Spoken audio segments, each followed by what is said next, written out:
Now it's time for showing you how you can use linking expressions, how to introduce your arguments without saying I think, I think, I think. If you want to list points, you can say firstly, first of all, in the first place, and so forth. If you want to list advantages, one, another, an additional advantages, and so forth. If you would like to list disadvantages, you can say another disadvantage or a drawback, another negative aspect of. If you would like to introduce points, arguments for or against, then you can say one very convincing point or argument in favor of, a further common criticism of. And if you would like to be more general, you can say that some or many, most people or expert scientists claim, argue, feel, but you need to be careful there because perhaps the person listening or reading does not all agree with you, and then your argument falls. If you want to add extra information, you say in addition, as well, on top of this, moreover.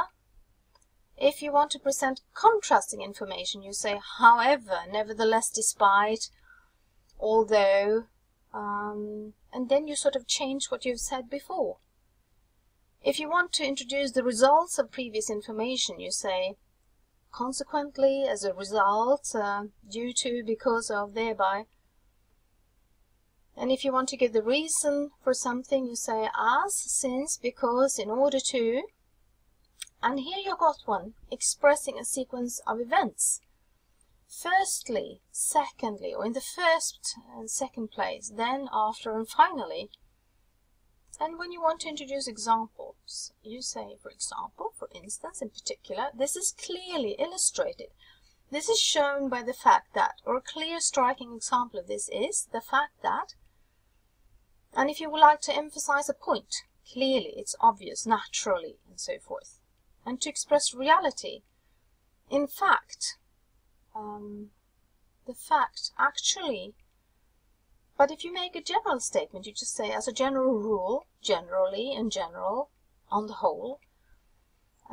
But if you would like to make partially correct statements, to a certain or some degree, in a way, this is partly true, but to a limited extent.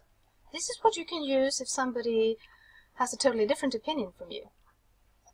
And if you would like to clarify a point. In other words, that is to say, which means that.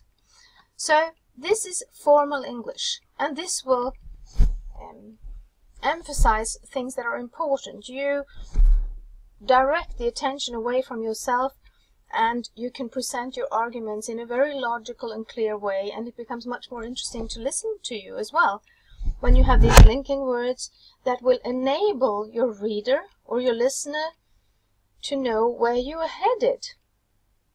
When you say words like on the contrary, okay, they realize directly, now there comes another argument which has got another direction.